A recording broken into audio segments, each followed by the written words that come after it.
So, Easter is upon us and you're thinking, what the heck am I going to do with my students this week to keep them occupied, having fun, and moving? Don't worry, because we've got you covered.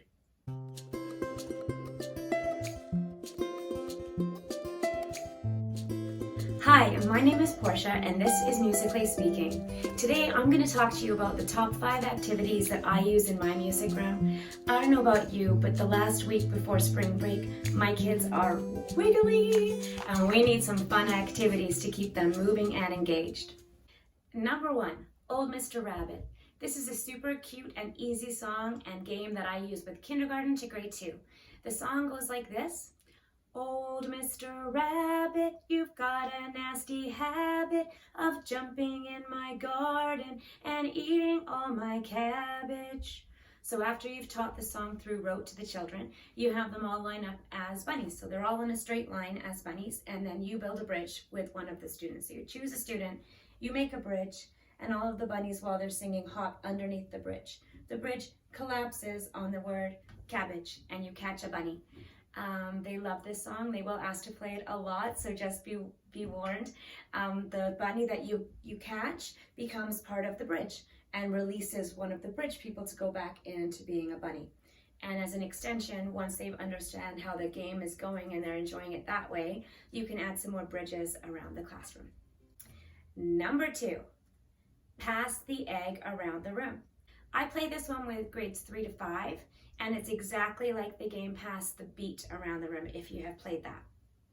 So you need an egg shaker and you're simply going to pass the egg around the room. So pass the egg around the room. On the rest, I have them squat.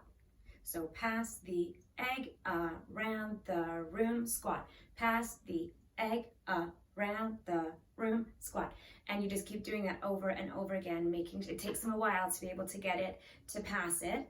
And you can increase the tempo or slow it down. And then the way that they really like to play it is after they've practiced it and they understand how it goes, you make it an elimination game. So the 2 rules I have is if they're off the beat or they drop the egg, then they are eliminated, which they love it if you use a very doomy voice on eliminated. Anyway, that's pass the egg around the room. Number 3, Little Bunny Foo-Foo. It really adds a lot if you have a puppet. The kids go crazy for puppets in my classroom. So this one I use for kindergarten to grade 2. It's a very classic song. I'm sure you've all heard Little Bunny Foo-Foo, but we sing it like, Little Bunny Foo-Foo, hopping through the forest, scooping up the field mice, popping them on the head. Down came the good fairy, and she said,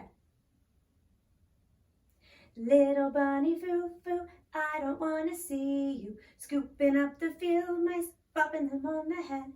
And so sometimes we will add fairy voices for the children to come along, and they use a high voice for the fairy, and then they will use a voice for the bunny, and it's all sorts of fun. And then after we've done it for a few classes, I've created some Orff parts. So we use maracas or egg shakers, tambourines, and glockenspiels to accompany the song. And that's just another way to extend it. In grade 1 and grade 2, I do that. In kindergarten, we just do the song. So hopefully you have fun with that one. Number 4, Shanghai Chicken. Shanghai Chicken, I teach this song through rote. Shanghai chicken and you grow so tall.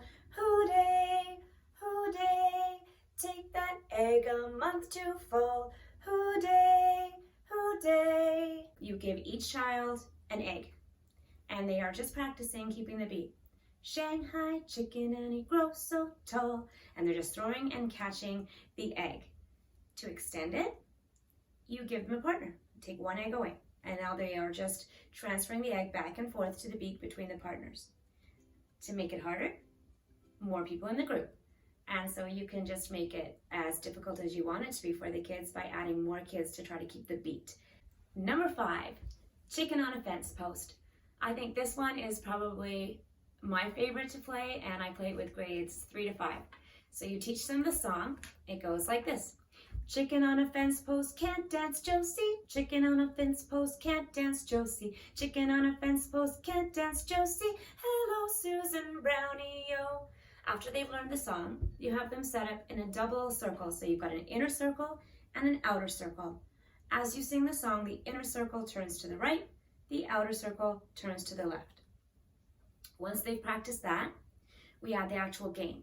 So we put a rubber chicken in the center of the circle. And we send 2 kids outside, those are the foxes. And then when the foxes are outside, we determine where are we gonna break in the circle. So the inner circle needs 2 kids, because, I don't think I told you, they have to be holding hands. So they're holding hands when they're circling. At the end of the song, they stay holding hands, but you have 2 predetermined breaks. So in the outer circle, you have 2 kids that know they're gonna drop their hands. And on the inner circle, 2 kids that know they're gonna drop their hands. And because they've been rotating, you don't know where those openings are gonna be, which creates a maze through the circle to the chickens. So once you know where the predetermined breaks are, the foxes don't know. They come back in and everyone's holding hands. You sing, the circles are turning. When the song stops, the predetermined breaks open and the foxes race to the chicken in the center. They love it. They can't get enough of it, and they all want to turn at being a fox. So I really hope you love that game as much as I do. All of the visuals that you've seen today and more are available on our TPT store. Please consider subscribing to our channel, as we cannot do this without you.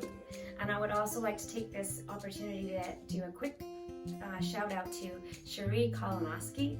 Thank you so much, Cherie. She has shared, liked, and watched all of our videos so far, and that has helped us so much.